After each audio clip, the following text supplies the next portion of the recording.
Hey everyone, so here's the discussion for the philosophical perspective of the self. So first we have to define philosophy. So philosophy is a study of acquiring knowledge through rational thinking and inquiries that involves answering questions regarding the nature and existence of man. Actually, for this one, siguro nung mga una-una pa after the caveman era. So nung mga feeling safe na yung mga tao noon, hindi na nila masyadong iniisip ang survival nila. Isa sa mga siguro na tanong nila is yung mga bagay-bagay na saan nga ba tayo nanggaling, ganyan-ganyan. Yung mga questions about life, na nature and existence of man. So, that is how philosophy started. Ito yung ginagawa ng mga unang tao noon, which we call philosophers, to answer questions that they have about how we exist or who we are as people. So, yan. It is called the study of acquiring knowledge. So, in this discussion, we're going to talk about philosophers and how they define the self. So, bakit kasi nilagyan ng philosophical perspective sa self? So the reason is, so for us to have a better picture of how people develop their behaviors, attitude, and actions, and able to identify and understand who we are and how we came to be. So basically, parang pag-uusapan natin dito sa philosophical perspective is the history of the self. Paano ba na-define si self from mga unang nagtanong about the self hanggang sa kung paano ba siya dinidefine ngayon ng modern people. Okay? So, for the definition of the self, sa sampung philosophers that we're going to discuss, it's divided into 4, wherein one group will say that the self is composed of body, soul, and spirit. So, hinahati-hati nila yung self na yung self daw natin, merong 2 parts or 3. Okay? And another will say, the self is the divine thing. Ibig sabihin, this is more on a religious matter wherein related si God sa pagde-define ng self. Another, the self is a rational and thinking being. So there are 2 people or 2 philosophers which will say the self is a thinking being or the self has a mind. And the last one, another group will define the self as about experience or being an experiential being, or yun nga, yung isang body wherein it experience a lot of things, yun daw ang self. Okay? So, first of the 10 philosophers is we call Socrates. Okay? Si Socrates, siya yung actually isa sa mga pinakatandang philosophers, and a lot of learnings or teachings that we know now came from his philosophizing or came from his acquiring knowledge. So, he was the first thinker in history to focus on the human self and ask questions about who we are, who should be, who we become. Siguro, kasi si Socrates ay bored na nung time na yon, siguro mayaman na siya, wala na siya ibang ginagawa. So, ito yung mga tanong na natanong niya sa sarili niya. And, ang ginagawa kasi nila nun, they answer questions from thinking within. Ibig sabihin, iniisip lang nila yung sagot nila. No? Binibigyang reason lang nila yung mga bagay-bagay. And one of the definition of the self that he came with is that, aside from our physical bodies, each person daw possesses an immortal soul that survives beyond the death of the body. Okay? Ibig sabihin, yung katawan daw natin, or yung self daw natin, may 2 parte siya, the body and the soul. So, kaya tinawag niya that the self is dualistic. Ibig sabihin, 2, body and soul. Okay? So, yan. Self daw composed of 2 dichotomous realms. Ibig sabihin, yung itong body and soul daw na to, ay nandun sa kanya-kanya nilang lugar. Okay? Wherein one is changeable, transient, and imperfect. Okay? Andun daw si body. And the other is unchanging, eternal, and immortal. Ibig sabihin, nandun daw si soul. Si physical realm, andoon si body. Ito lang daw yung nakikita natin ngayon. Dito lang daw tayo tumitira. And si soul daw kasi, hindi natin siya nakikita. So, si soul, nandun siya sa kabila. Okay? Ang tinatawag na ideal or perfect realm. Hindi daw makakapunta yung body natin doon or yung kung ano man yung na-experience natin ngayon. Kasi nga, kailangan sa ideal realm, no? It contains concepts as truth, goodness, and beauty. And yung body daw natin, since imperfect siya, sabi nga ni Socrates, okay? So, hindi siya makakapunta doon. Makakapunta lang daw doon sa ating ideal or perfect realm ay ang ating soul. Okay? So, yan. So, ang nangyari daw doon, makakarating lang daw ang soul sa, or kumaga parang, when we die, no, our bodies die, but our soul remain on the ideal realm. Kahit namatay na tayo, yung soul natin, nandun pa daw siya sa ideal realm. Okay? So, kasi nga daw, it's immortal. So, paano naman sila nagko-connect, di ba? Sabi, paano kaya naisip ni Socrates na may ganyang bagay? Kasi, ang isa sa mga naging dahilan niya, paano niya nasabing merong soul, is, siguro kinestyon niya, kung ang body ko ay nag-iisip, nagbibigay ng answers to those questions, ibig sabihin, I gain wisdom. Ngayon, saan naman kaya napupunta yung wisdom, sabi niya? Kasi, di ba, tinanong ko kayo, kapag binuksan ba yung body niyo, makikita doon yung wisdom? Siyempre, hindi. Siguro naisip din Socrates yon, no? Siguro naman, hindi niya tinry na buksan yung body parts ng kung saan, para lang masabi niya to. But, that is one of his ways, or one of his answers, na siguro yung wisdom may ibang kinapupuntahan. So, doon siya nakaisip na siguro merong tinatawag na ideal realm, na kung saan doon napupunta yung wisdom natin. Kaya yung body, it just experience things, tapos, yung experience na yon nagiging wisdom, and yung wisdom na yon napupunta sa ideal realm. Okay? So, isipin naman natin, paano naman napupunta yung wisdom doon? Okay? Paano natin masasabi na nagiging wisdom talaga yung experiences na, or yung mga bagay na, yung mga answers na nakukuha natin? So, sabi ni Socrates, meron tinatawag na reason. Okay? Si reason ngayon yung tool. Okay? Siya yung nag-transform ng answers natin into wisdom. Ng experiences natin into wisdom. Okay? So, si reason ngayon, we experience things, we have questions, and we give reason to it. Diba? Paano mo masasabing mahal ka ng isang tao? Diba? Rarasonan mo, bibigyan mo ng rason. And then, after that, saka mo lang mapapatunayan na totoo yun. Diba? So, yun. Ginamit niya yung reason to turn those experiences, or whatever answers we have, into wisdom. Okay? So, si reason ngayon ang nagdudugtong sa dalawang realm. Okay? Si reason ang nagdudugtong ngayon kay body at kay soul. Okay? So, yan. So, yan. Reason enables the soul to free itself from the corrupting imperfection and to achieve the communion with the ideal realm. So, mga wisdom yun.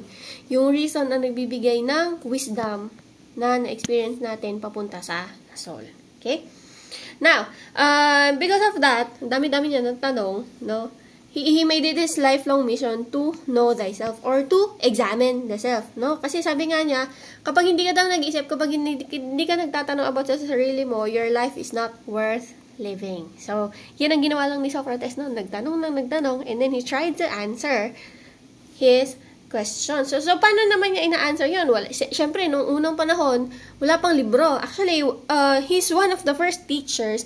That's why, yung mga teachings niya, saka pa lang nagkaroon ng libro nung naipasa na niya yan sa mga estudyante niya. No? So, ang ginagamit ni Socrates nun is what we call introspection or internal questioning. You think, no? You ask yourself. And then, kapag tinanong mo, nabigyan mo ng rason, and then that answer turns into wisdom. Okay? So, yan ang ginagamit ni Socrates. Introspection. Or to be able to reason. Okay? So, that is the first na philosopher. Sabi niya, by continuously asking and evaluating who we are, we as a person will also be able to understand our strengths, our weaknesses, our likes and dislikes, how we want to be treated, etc., etc. No? You ask yourself, ano nga bang gusto ko? Sino nga ba ako? Who am I as a person? So, sino lang din sasagot niyan? Tayo lang din. Okay? Introspection. Now, punta tayo sa susunod na philosopher, si Plato. Okay? This is Plato, this is how you pronounce it. So, si Plato ay estudyante siya ni Socrates. Actually, Plato is one of the students of Socrates that started writing his teachings. Si Socrates kasi nun, hindi siya nagsusulat. Ang nagsulat lang ng mga teachings niya ay yung mga estudyante na niya. And one of that is Plato, no?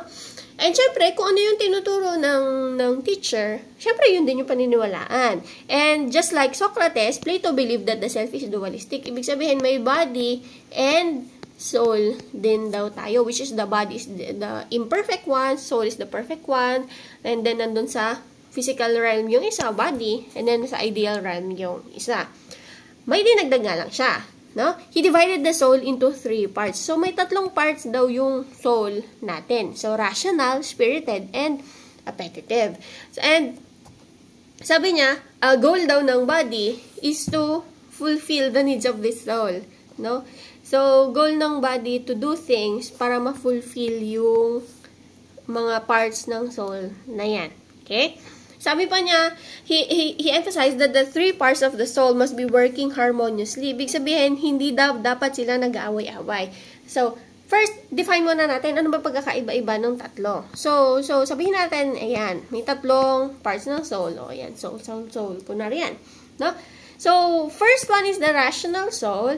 And ito daw yung essence, which is it enables us to think deeply, make wise choices, and achieve true understanding of eternal truths. Ibig sabihin, ito yung part na nag-iisip, kaya nga siya rational soul, or si reason. Okay? Another part daw is si spirit or si passion. So, just like the term passion, no? Andito yung emotions. Okay? Love, anger, ambition, aggressiveness, empathy, etc., etc., etc. Lahat na emotions nandiyan. So, that is spirit or passion. And the third one is appetite or the appetitive soul. So, andito naman yung basic biological needs daw natin. Hunger, thirst, and sexual desire. Okay? And, kung nakikita natin, yung 3 parts ng soul na to, iba-iba yung function nila. And sabi pa ni Plato, it must be working harmoniously. Hindi daw pwedeng mas maraming focus yung body natin sa pag-fulfill ng appetite natin. O kaya hindi pwedeng puro emotions lang daw yung pinagagana, no? Kailangan daw, it must be working harmoniously. Sabi pa nga niya, meron pa siyang example dito, wherein, sabi niya, ito daw si soul. No? Ito daw yung 3 parts ng soul. Ito daw si reason, si spirit or passion, tapos ito, si appetite. Okay? Si reason, sabi niya, para daw siyang, itong soul daw natin parang isang chariot. Charioteer na kung saan nakasakay sa isang chariot na hinihila ng 2 kabayo, which is yung isa ay matigas ang ulo, yung isa ay mabait. No? So sabi, ang mabait daw doon is your emotions. Okay? Yung wild daw na horse is your appetite. Kasi ang gusto lang daw niya, syempre ang gusto lang daw nila is to fulfill what they need. So, for the spirited soul, emotions lang ang sinusunod nito. Ito naman, si appetitive soul, basic needs lang yung gusto niyan. And sabi ni Plato, hindi daw pwedeng, di ba? Hindi pwedeng masusunod lang yung isa. It must be working harmoniously. Kaya, meron yung pangatlong part ng soul, which is the reason, siya ang kumukontrol sa dalawa so that, yan, proper yung wisdom na nagigain mo. Hindi daw pwedeng puro emosyon lang yung pinapairal mo. Hindi naman pwedeng puro basic needs lang yung pinapairal mo, di ba? For example, walang pasok sa school. Or, meron kang, hindi pala, ibahin natin. Meron kang klase today, pero iisa lang. Di ba? Or, so ngayon, tinanong sa sarili mo, papasok ba ako? Ganyan. Sabi ni appetite mo, sasabihin, wag na, tama rin na lang tayo. Mas dito lang tayo sa bahay, kakain na lang tayo, matutulog na tayo, ganyan. Yung isa naman, sabi ng isa, ipairal natin yung emotions. Ala, baka pag hindi ka pumasok, pagalitan ka ni ganito, ganyan. O kaya, baka pag di ka pumasok, di mo makita si crush, ganyan. So, sino susundin mo? Ngayon, so the role of the reason is to decide what are you going to do and give rational meaning to whatever you're going to do. Sasabihin ni reason na ganyan, that we have to be rational. Papasok tayo ngayon kasi syempre what about the things that we can learn at school, ganyan. Pag ginawa natin yun, pwede naman ma-fulfill yung kagustuhan nung needs natin. For example, pag pumasok tayo, magkakaroon tayo ng baon. Therefore, mas maraming pambili ng pagkain. Pag pumasok naman tayo, emotions, makikita natin si crush, hindi din tayo matatakot kung mapapagalitan ba tayo or hindi. See? That's how they should work harmoniously. Para daw, ma-feel ng wisdom yung soul natin. So, ganyan din define ni Plato yung definition niya ng soul or yung parts ng soul natin. Okay? Yan. So, sabi pa nga niya, ito yung discussion ko kanina. Yan, sabi. Charioteers who are successful in setting a true course and ensuring that the two steeds work together, achieve true wisdom and banquet with the gods. Pag ito, metaphor ito, no? Hindi talagang kapag it works together, makikita mo na si Lord or yung mga gods na pinaniniwalaan. Now, metaphorically ito, when in terms of ma-achieve, makakapunta daw yung, or ma-achieve ng soul, yung goal niya na nasa ideal realm. Okay? The charioteers who are unsuccessful are destined for personal, intellectual, and spiritual failure. Ibig sabihin, hindi daw mabibigyan ng wisdom ang soul. Okay? And also the fact that the horns are winged, suggests that the capacity of the soul to soar to the elevated realm of wisdom and intellectual enlightenment. So pati yung itsura nung horse, okay, ay, walang wings. Lagyan natin ng wings. Ganyan. Ay, yan. May yung kakayahan daw ng sarili para maging maka-achieve ng intellectual enlightenment. Okay? Yan. Plato believed that the genuine happiness can only be achieved by people who consistently make sure that their reason is in control of their spirit and appetites. Sa philosophy kasi, happiness is important kasi it is quite related to wisdom. Okay?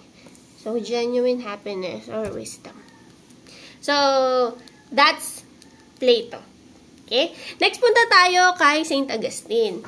So, ito, if you're going to look at the book that I gave you, the chapter in there, meron nakalagay doon yung mga panahon nila, no? And ito ay sunod-sunod, chronological yung natin.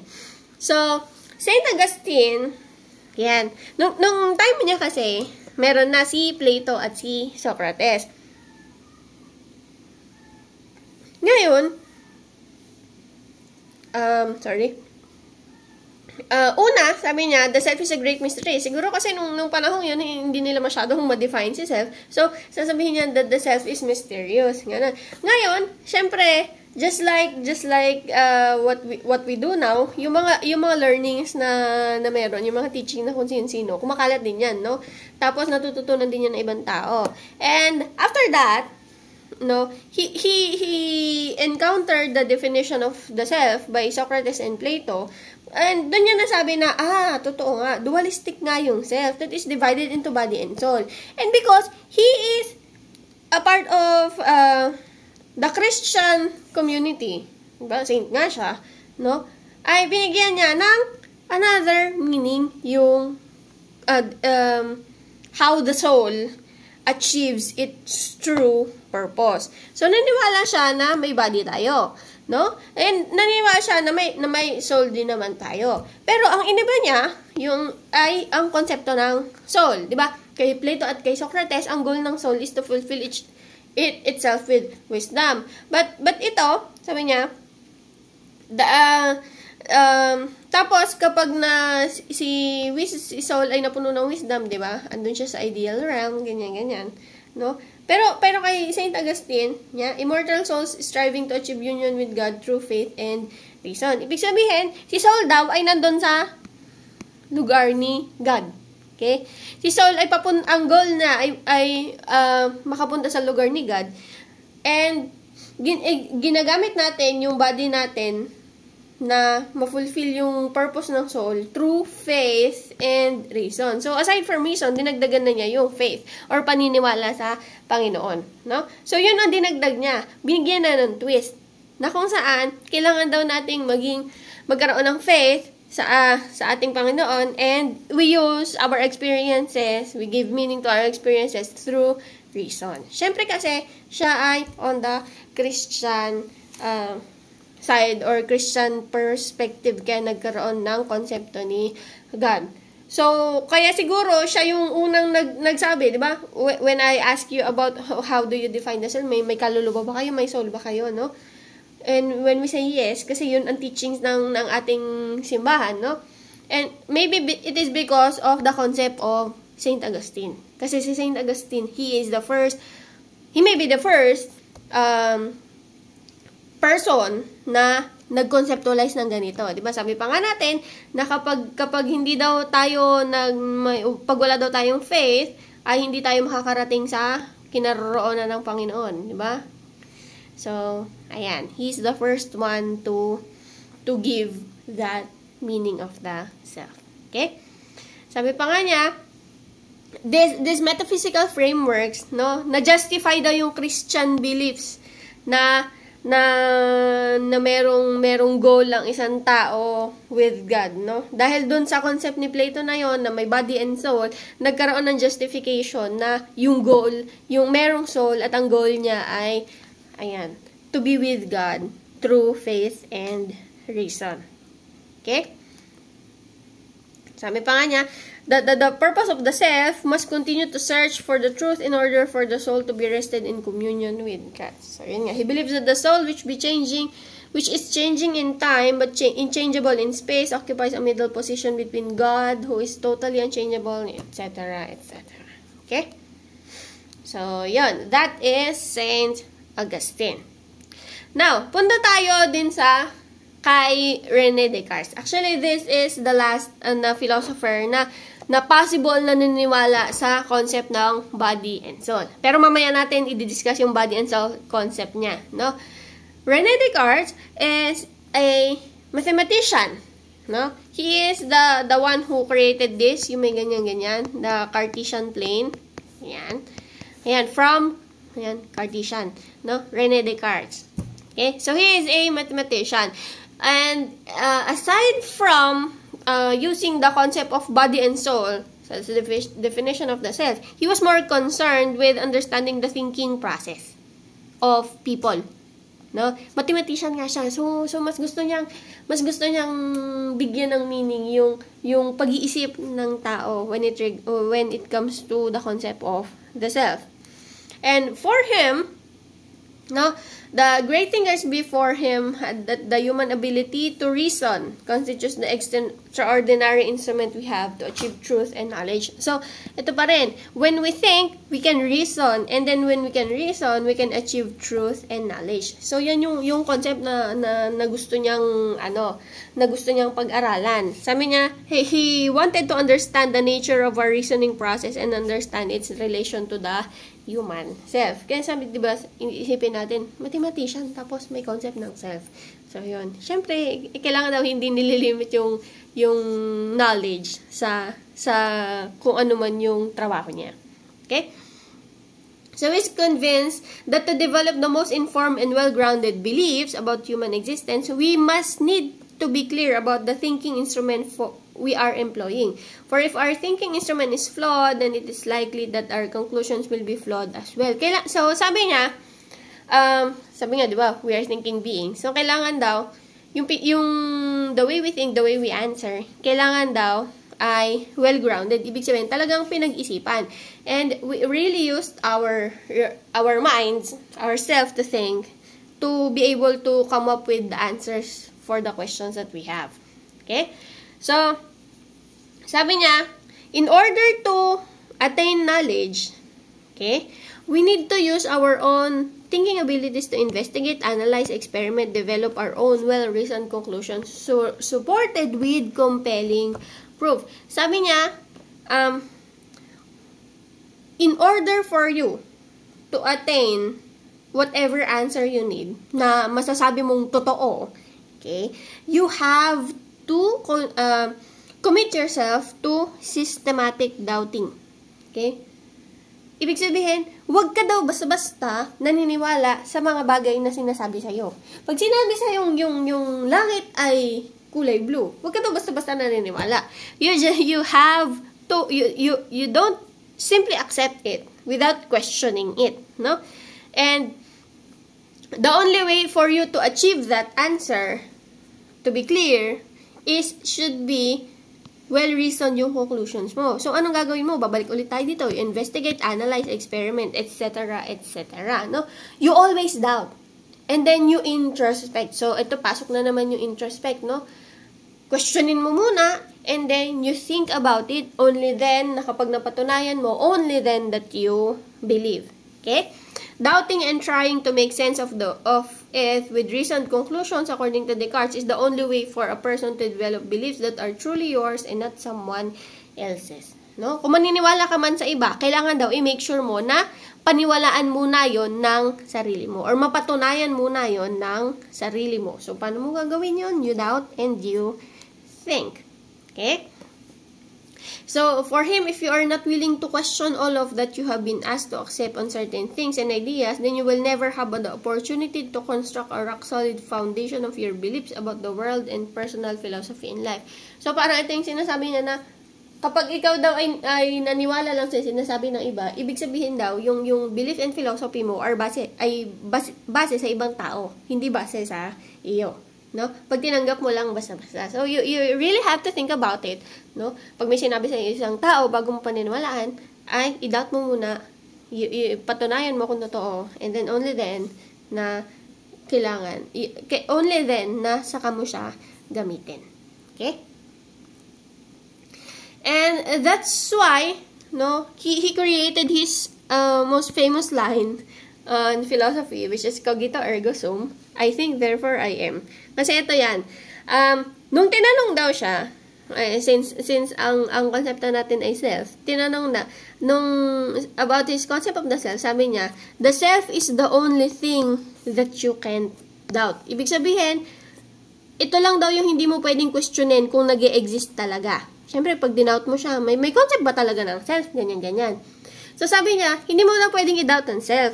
Kasi, di ba, si self daw ay thinking being. Okay? So, kapag nag-think ka, meron kang self. Okay?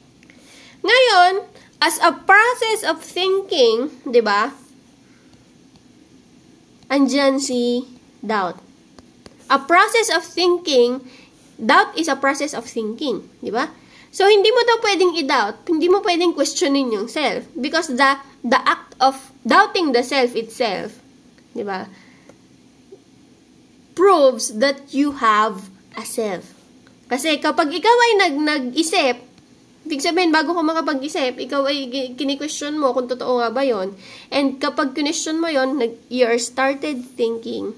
And then since the self is a thinking being, then therefore you have self. Gets ba? Diba? Kapag ikaw ay nag-isip, kapag ikaw ay nag-question, therefore you are nag-iisip. And since the self is a thinking being, therefore you have self. So, hindi mo daw pwedeng questionin kung may existence ng self. Kasi the moment that you question the existence of the self is the answer already to your question. Because the moment that you question, you're already doubting. When you doubt, you are thinking. And then when you are thinking, you have self. Okay? So, kaya, naging famous itong line niya, cogito ergo sum, or I think, therefore, I am. No? When I think, therefore, I exist. I think, therefore, I have self. Okay? So, yan. You cannot doubt the existence of the self. Because if one doubt the self, then therefore it leads to a doubting self, and the self that thinks, therefore its existence cannot be doubted. Okay? I think, therefore I am. So, yan. So, when you are thinking daw, yan, as a thinking thing, marami daw tayong ginagawa, no? You understand, doubt, affirm, deny, etc., etc. Now, Self-identity is dependent on the fact that you are capable of being aware of that you are engaging in these mental operations while you are engaged in them. Ibig sabihin, nagkakaroon ka lang daw ng identity if you are aware that you are thinking, if you are aware that you are understanding, if you are aware of you are doing these things. Kapag hindi ka daw conscious sa ginagawa mo, then it's impossible for you to have a self. Okay? It would not be possible for you to have a self-identity, a unique essence, a you. If you,